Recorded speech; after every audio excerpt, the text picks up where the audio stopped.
पहला सवाल अंशुल सर साहिल खान जी का हमारे पास आया है। ये बोल रहे हैं कि आरआर काबेल इनके पास है, 1542 रुपये पर इन्होंने खरीदारी की है, और फिनोलेक्स केबल इन्होंने 942 रुपये पर इसमें खरीदारी की है। शॉर्ट टर्म ये लेकर चल रहे हैं, तो आपसे स्टॉप लॉस और टारगेट जानना चाहते हैं सर ये। नहीं, फिनोलेक्स केबल में 887 का स्टॉप लॉस लगा सकते हैं। इवेंचुअली धीरे धीरे करके 1081 जा सकता है। आरआर कबल्स में भी अगर आप शॉर्ट टर्म लेके चल रहे हैं तो शॉर्ट टर्म में आरआर कबल्स में आपको करीब 1800 रुपये तक का टारगेट मिल सकता है। स्टॉप लॉस 1433 का लगा लेना चाहिए 3 से 4 महीने का अगर आपका नजरिया है। ओके, ठीक है सर। नैन्सी जी का सवाल है, मनी 9 की प्राइम मेंबर हैं ये। अडानी इंटरप्राइजेस और Midhani new entry short term के लिए सर क्या इनमें की जा सकती है, और टारगेट्स भी आपसे जानना चाहती हैं। अदानी एंटरप्राइज और दूसरा कौन सा है? मिधानी सर। मिधानी।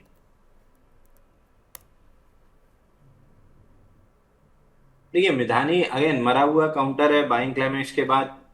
मैं मतलब आई एम रियली डिसअपॉइंटेड कि अगर 1.5 साल से मैं आप लोगों को इतने चार्ट्स दिखा रहा हूँ बाइंग क्लाइमेक्स वाले, उसके बाद भी अगर आपको ये मरे हुए काउंटर्स में ही काम करना है तो फिर सेबी का जेन स्ट्रीट को दोष देना, फिर कहीं ना कहीं मैं सेबी को गलत मानता हूँ कि भाई जेन स्ट्रीट अगर अक्लमंद है और आप अपनी गलत आदतों से नहीं सीख रहे हैं और आपका पैसा वो ले जा रहा है तो क्या गलत कर रहा है? ही आउटस्मार्ट, मतलब आपको आउटस्मार्ट कर रहा है, आउटप्ले कर रहा है और ले जा रहा है पैसा, क्योंकि आप अपनी गलतियों से नहीं सीख रहे हैं। ये सब मरे हुए काउंटर में बाउंस बैक प्ले करने की जगह रिलेटिव स्ट्रेंथ वाले काउंटर्स में तेजी प्ले करने में कौन सी दिक्कत है? कौन सा डॉक्टर आपको पर्ची पे लिख के दिया हुआ है कि मरे हुए काउंटर में ही आपको बाउंस बैक प्ले करना है? क्या आपका बैंक ये पूछता है कि ये मरे हुए काउंटर में बाउंस बैक प्ले करके पैसा लाओगे तो ही जमा करेंगे? वो अलग नोट होते हैं, अलग रंग के नोट होते हैं, अलग सीरीज के नोट होते हैं। और रिलेटिव स्ट्रेंथ वाले काउंटर में अगर प्रॉफिट करके लाओगे तो वो अलग सीरीज के नकली नोट हो जाएंगे, वो बैंक नहीं लेगा। तो ये मरे हुए काउंटर्स को भूल के आगे बढ़ना सीखिए, लॉस बुक करके आगे बढ़ना सीखिए और इनको भूलना सीखिए। हर नई रैली में नए विनर्स आएंगे। मिरानी इधर उधर 10-20 रुपए बाउंस बैक मिल जाए बट ओवरहेड सप्लाई जिस दिन टेक ओवर करेगी यहाँ से फिर 20-30% नीचे मिलेंगे। जनवरी में गला फाड़ फाड़ के चिल्ला रहा था कि ये रेलवे डिफेंस स्टॉक से निकल जाना। आपको मेजोरिटी ऑफ द एक बीईएल छोड़ दीजिए तो लगभग सब काउंटर 10 हफ्ते में 30-30% टूट चुके हैं। तो सीखिए, अपनी गलतियों से सीख लीजिए, नहीं तो अल्टीमेटली आप अपना पैसा बाजार को दे के जाएंगे, फिर बाजार को दोष देंगे। एक आदमी वो कौन है यूट्यूब पे आके हर दूसरे दिन कमेंट करके चला जाता है कि बाजार का अस्तित्व ही खत्म हो जाए। अपनी गलतियों से सीख नहीं रहे हैं, बाजार का अस्तित्व खत्म करने की आप लोग दुआएं कर रहे हैं। सीखिए भैया इन गलतियों से, बाइंग क्लाइमेक्स वाले काउंटर इनसे बाहर निकलिए, नए रिलेटिव स्ट्रेंथ वाले काउंटर में जाइए। जब तक उनमें बाइंग क्लाइमेक्स नहीं हो रहा, जिस दिन ये आरआर केबल, ये फिन केबल, जिस दिन इनमें बाइंग क्लाइमेक्स हो जाएगा इनको हम छोड़ देंगे, फिर नई चीज पे चले जाएंगे। तो विधानी में कुछ नहीं होने वाला। 10-5 रुपए की चिल्लर के लिए प्ले करना हो तो आप कर सकते हो, बाकी होना जाना कुछ नहीं है। इवेंचुअली 4-6 महीने बाद आपको 300 रुपए के नीचे मिल जाएगा। अदानी एंटरप्राइज जरूर 2000-2100 ये अच्छी एक्यूमुलेशन जोन है। करके 6-8 महीना, 1 साल, 1.5 साल अगर पेशेंसली वेट कर सकते हैं तो 2600 रुपए तक का टारगेट मिल जाएगा। ओके, तो अडानी इंटरप्राइजेस में 2600 रुपये तक का टारगेट आपको मिल सकता है नैन्सी जी। अगले सवाल की तरफ से हम बढ़ते हैं। अगला सवाल हमारे पास आया है आयुष जैन जी का। ये पूछ रहे हैं सर कि HDFC इन्होंने 920 रुपये पर ख़रीदा था, और अब ये बोल रहे हैं कि इन्होंने सारा फंड इसके अंदर ये डाल चुके हैं HDFC के अंदर, और रोज़ जो है बैंक लो मार रहा है शेयर, तो क्या किया जाए सर इसके अंदर? HDFC बैंक पे सवाल था ना आपका? जी सर। अरे HDFC बैंक में एक वो विजल ब्लोअर वाली न्यूज के बाद से थोड़ा सा नेगेटिव रिएक्शन आया, बट उसके बाद कोई खास नेगेटिव रिएक्शन नहीं है। होली के दिन ओपन लो के साथ शुरुआत हुई थी और वो ओपन लो प्रोटेक्ट हो रहा है 848 पे। तो मेरे लिए इन्वेस्टर के तौर पे बाइंग जोन है, ट्रेडर के लिए कोई अपॉर्चुनिटी अवेलेबल नहीं है। ओके, 857 के बाद से बाउंस बैक जरूर कर सकता है बट ट्रेडर के लिए कोई अपॉर्चुनिटी नहीं है। इन्वेस्टर यहाँ पे एक्यूमुलेट करके चल सकते हैं। ठीक है। इन्वेस्टर्स जो हैं एक्यूमुलेट कर सकते हैं, लेकिन ट्रेडर के लिए अभी कोई अपॉर्चुनिटी HDFC बैंक के अंदर नज़र नहीं आ रही है। सासाधर साहू जी मनी 9 के प्राइम मेंबर हैं। ये पूछें सर, एस्टर DM इनकी 625 रुपये पर खरीदारी है। Short term target and stop loss ये दोनों आपसे जानना चाहते हैं। एस्टर डीएम और दूसरा कौन सा था? एस्टर डीएम ही है सर इनके पास। देखिए एस्टर डीएम में 571 का लो स्वीप होके आया है। मोस्ट लाइकली 720 725 की जोन तक ये स्टॉक जा सकता है। सॉरी, 714 की जोन तक ये स्टॉक जा सकता है। फ्रेश बाइंग के लिहाज से कोई भी ट्रेड नहीं बन रहा है। अगर आपके पास है तो होल्ड कीजिए 651 से। ठीक है सर, अगले सवाल की तरफ यहाँ पर बढ़ते हैं। अगला सवाल आशु जी का है, ये भी मनी 9 के प्राइम मेंबर हैं। ये पूछें सर, महाराष्ट्र बैंक 61 रुपये पर इन्होंने खरीदा था, होल्ड करें या फिर एग्जिट कर लें? अगले 3 महीने के लिए आपसे नज़रिया चाहते हैं। और बंधन बैंक, क्या फ्रेश एंट्री की आप इसमें सलाह देंगे? लॉन्ग टर्म का नज़रिया बंधन बैंक के लिए है इनका। और देखिए बंधन बैंक में 309 हफ्ते की फॉलिंग ट्रेंड लाइन का ब्रेकआउट आया है, तो बंधन बैंक धीरे धीरे करके 224 रुपए निकल जाएगा। अगर आपके पास लॉन्ग है तो 172 का स्टॉप लॉस रख सकते हैं। इसमें बहुत सारे प्लेटफॉर्म्स पे बाई दिया हुआ है। बहुत सारे क्लाइंट, दर्शक या क्लाइंट या जो भी व्यूअर्स हैं लॉन्ग हो सकते हैं। महाराष्ट्र बैंक अपने ब्रेकआउट पॉइंट को सस्टेन कर रहा है, बट मंथली चार्ट पे 1-2 महीना चाहिए इसको अपना मूविंग एवरेज कैचअप करने के लिए। तो शायद एक आध महीना इसमें कुछ ना हो, बट इवेंचुअली जो ब्रेकआउट बना है, अगर ये फेल नहीं होता है 59 के नीचे, हाई लाइकली है कि 100 रुपए तक का, 99 से 100 तक का टारगेट आपको आराम से मिल सकता है। ठीक है सर, अगला सवाल हम लेते हैं। नेहा खन्ना जी पूछ रही हैं सर कि आइनॉक्स विंड, इनके पास 150 रुपीज़ की इनकी बाइंग प्राइस है, 250 शेयर्स हैं, तो क्या ये एवरेज कर सकती हैं अभी करंट प्राइस पर? जी। आइनॉक्स विंड देखिए, 100, आइनॉक्स विंड मेरे को याद है बाइंग क्लाइमेक्स 227 पे हुआ था, तब से हम 105 की बात कर रहे थे। 105 पे रिवर्सल की कोशिश भी बनी थी, बट खराब रिजल्ट के बाद जब ये 16 फरवरी को गैप डाउन खुला, तब से हम इस पे वापस से बेरिश हो चुके हैं 59 तक के टारगेट के लिए। तो बाउंस बैक आपको इधर उधर मिल सकता है 98 तक, बट इवेंचुअली 59 रुपीज आते हुए दिख रहा है। ओके, अगला सवाल सर हमारे पास आया है स्टरलाइट टेक्नोलॉजी पर। सवाल हमारे पास है अवनेंद्र चौहान जी का। ये पूछ रहे हैं कि स्टरलाइट टेक्नोलॉजी 166 रुपये पर इन्होंने खरीदे थे, क्या ये इसमें और ख़रीदारी कर सकते हैं सर? या फिर अभी सिर्फ होल्ड करके चलें, लॉन्ग टर्म का इनका नज़रिया है? देखिए स्टरलाइट टेक्नोलॉजी शॉर्ट टर्म में बहुत लंबा चल चुका है, हालांकि हम अपने क्लाइंट्स को बाय रिकमेंड कर रहे हैं। एटीआर एक्सटेंशन 8 के ऊपर जा चुका है। आपको याद है 7 रुपए के ऊपर हम एक्सटेंशन मानना स्टार्ट कर देते हैं, 8 पे चला गया है। हिंजिंग इन पर जरूर 12 तक के एक्सटेंशन तक गए थे, लेकिन फिर उतना ही शार्प डाउन मूव भी उसमें करेक्शन आया था। तो एटीआर एक्सटेंशन देखने लगा है।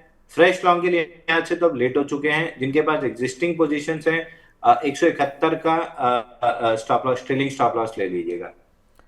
ठीक है सर, सेजल राउत जी ये पूछ रही हैं सर कि एसबीआई बैंक निफ्टी ईटीएफ 4,344 रुपये के भाव पर इन्होंने ले रखा है। लॉन्ग टर्म का इनका व्यू है, तो क्या ये और ऐड कर सकती हैं सर? देखिए आप ऐड तो कर सकती हैं, बट बैंक 20 को ट्रेड करने का ये तरीका नहीं है। बैंक 20 को सही सही से ट्रेड करने का तरीका ये है, कैपिटल को 5-6-8 पार्ट में डिवाइड कर लीजिए और 3-4 रुपए, 4 रुपए, 5 रुपए नीचे लेते जाइए और 4-5-6 रुपए ऊपर बेचते जाइए। मतलब जितने रुपए के डिफरेंस पे आप ले रहे हैं उसको 1.5 से मल्टीप्लाई कर दीजिए और उतने डिफरेंस पे आप बेचते चलिए। अगर 4 रुपए के गिरावट पे आप ले रहे हैं तो 6 रुपए की बढ़त पे आपको बेचते चलना है। इस तरीके से बैंक निफ्टी, क्योंकि बैंक निफ्टी सबसे वोलेटाइल काउंटर है, तो मालूम पड़ा 3 महीना एक ही रेंज में रह गया, बट रेंज इतनी बड़ी है कि हर बार डिप पे आप लेते गए और रैली पे बेचते गए, तो आपका लंबा पैसा बन जाएगा, वो उसी रेंज में रह जाएगा। तो बैंक निफ्टी को ट्रेड करने का, एक्चुअल बैंक निफ्टी को बैंक 20 के द्वारा ट्रेड करने का ये सबसे अच्छा तरीका है। हर 3-4 रुपए नीचे लेते जाइए, 4 रुपए, और 1.5 से मल्टीप्लाई करके उसको बेचते चलिए। तो ये ज्यादा अच्छा तरीका है, ये ज्यादा आपको पैसा दे देगा। ओके, ठीक है सर। प्रशांत जी मनी 9 के प्राइम मेंबर हैं, ये पूछ रहे हैं सर 3 शेयर्स पर ये सवाल पूछ रहे हैं। विम्टा लैब्स, इनके पास 458 इनका बाइंग प्राइस है। हाईटेक पाइप्स हैं 83 रुपीज़ पर, और क्वालिटी वॉल्स 25 रुपीज़ पर है। तो तीनों में पूछ रहे हैं कि आगे की स्ट्रेटेजी क्या रखनी चाहिए सर? और देखिए क्वालिटी वॉल्स का बहुत ज्यादा चार्ट तो नहीं है, और जितना चार्ट है वो खराब ही है, तो नीचे 20 रुपए अगर आता है तो सरप्राइज नहीं होगा। But I would like to say कि आप किसी फंडामेंटल वाले से चेक करा लें तो ज्यादा अच्छा है। मेरे पास चार्ट का डेटा बहुत ज्यादा नहीं है, जितना है उतने में 20 रुपए के नीचे जाते हुए दिख रहा है। बट आई वुड सजेस्ट एक बार फंडामेंटल वालों से किसी से चेक करा लें। विम्टा लैब्स में 448 के ऊपर मतलब नीचे ब्रेकडाउन फेल करके ऊपर आया था और फिर उसके नीचे गैप के साथ आया है। नेक्स्ट लेग में अगर 470 क्रॉस हो जाता है, मैं सेलिंग की सलाह तो यहाँ बिल्कुल नहीं दूंगा। 470 अगर क्रॉस हो जाता है तो आप बाई कर सकते हैं 587 के लिए। ओके, ठीक है सर। अगला सवाल हमारे पास आया है सर। ये पूछ रहे हैं, इनका सवाल है अंशु सोडी जी। इनका सवाल है न्यूजेन सॉफ्टवेयर पर। ये पूछ रहे हैं कि 605 रुपये इनका बाइंग प्राइस है और 17,000 रुपये का लॉस हो रहा है सर। मतलब इनकी जो शेयर्स है काफ़ी होंगे इनके पास।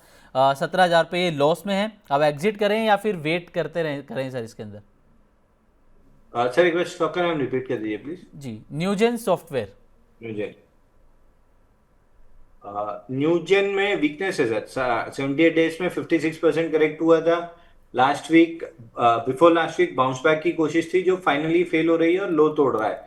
इवेंचुअली अगर 470 के नीचे टिकता है तो फिर डाउनसाइड जो खुलेगी वो कम से कम 390 तक की खुलेगी। तो 470 के नीचे अगर क्लोज करता है तो 390 रुपए तक की डाउन मूव बन सकती है।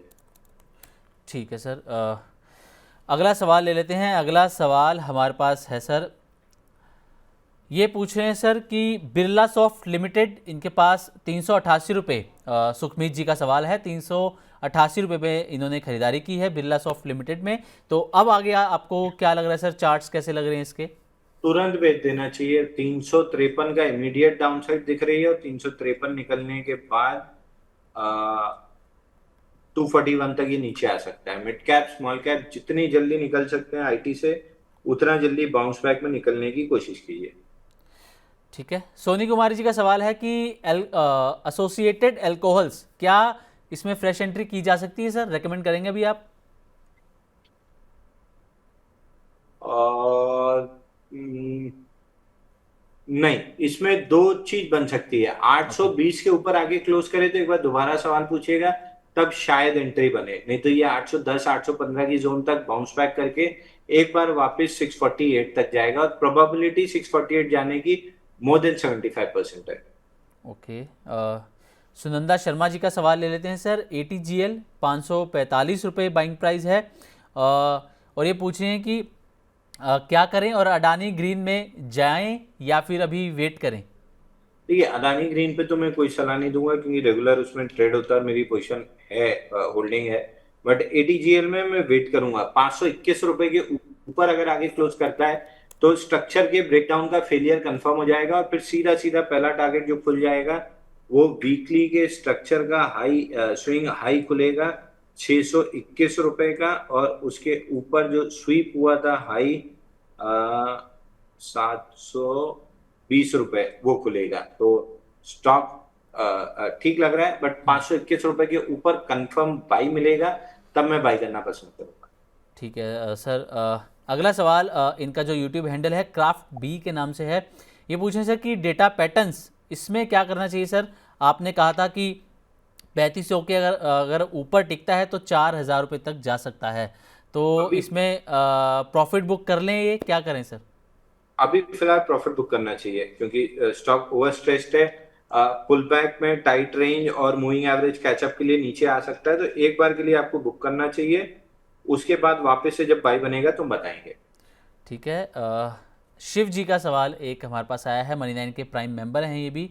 ये बोल रहे हैं सर कि आज बाय करने के लिए कोई एक बेस्ट स्टॉक बता दीजिए शॉर्ट टर्म के लिए, शॉर्ट टू मिड टर्म के लिए पूछ रहे हैं सर ये।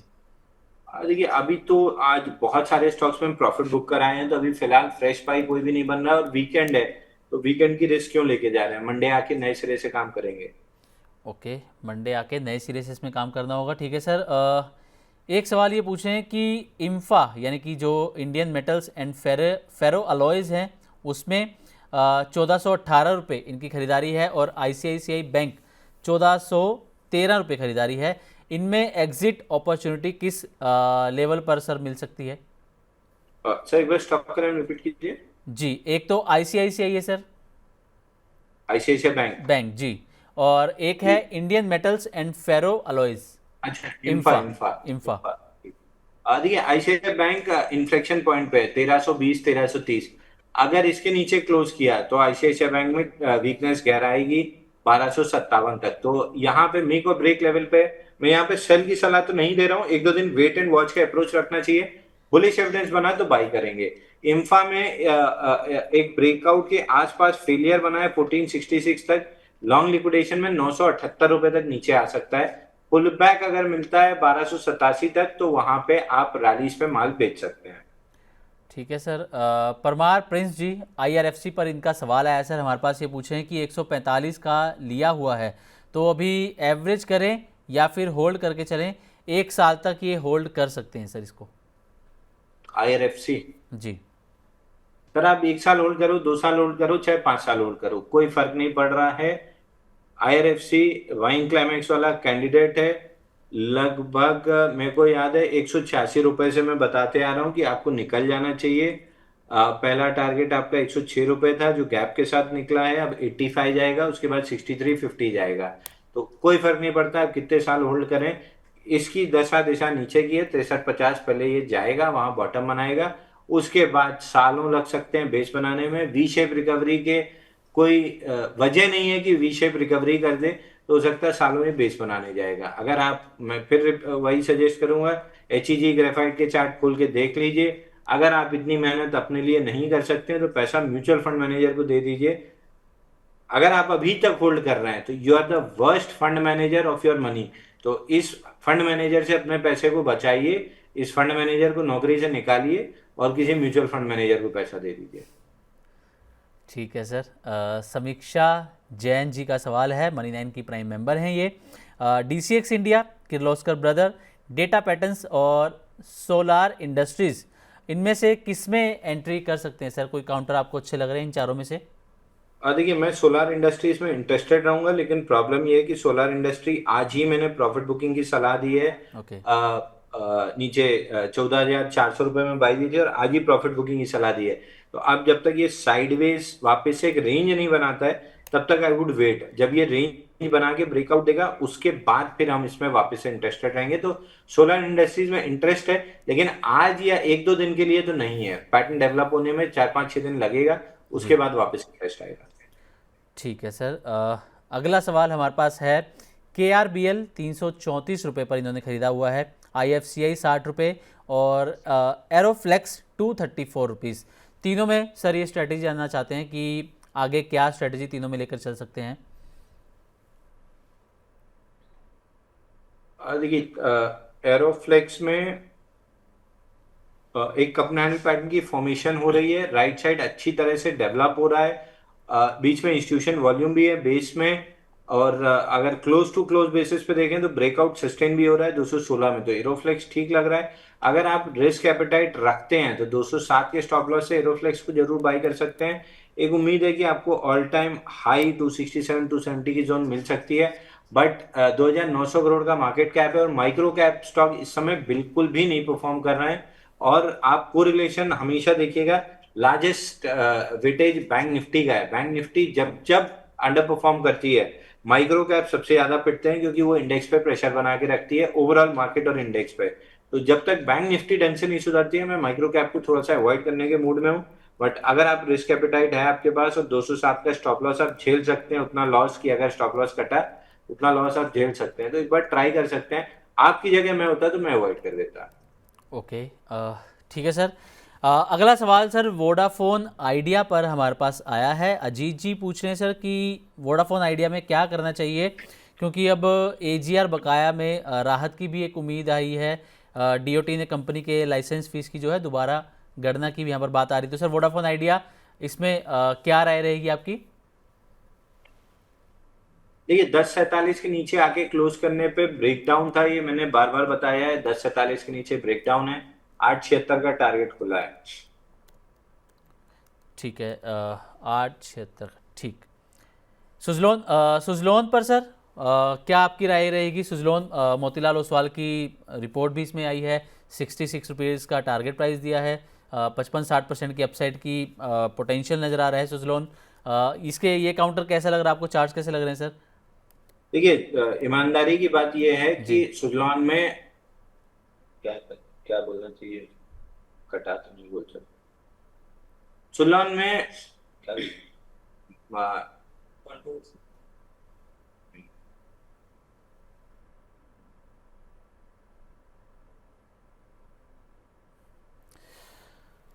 चलिए, तो अंशुल सर की राय हम बिल्कुल सुजलॉन पर जानना सर चाहेंगे सर सुलोन जी। में मतलब एग्जैक्ट वर्ड मेरे को नहीं मिल रहा है, और जो मिल रहा है वो मैं बोल नहीं सकता हूँ, बट सुलोन में 56 रुपए के नीचे मतलब हैं? हाँ, उल्लू उल्लू बन गए हैं, बेवकूफ बन गए हैं। ओके। 56 के नीचे क्लियर कट ब्रेकडाउन आया है, जिसका टारगेट 35 रुपए 50 पैसे है। ओके, 35 रुपये 50 पैसे, ठीक है सर। अच्छा, इन्हीं के साथ का सर एक और शेयर मैं आपके साथ डिस्कस करना चाहूँगा, उस पर आज खबर भी है। Yes bank. येस बैंक पे अगर आप आज आपने देखा हो सर, इन्होंने महिलाओं के लिए yes essence women's salary account के नाम से नया सैलरी अकाउंट लॉन्च किया है। और इसमें जो है कुछ फ़ायदे दिए जा रहे हैं महिलाओं को।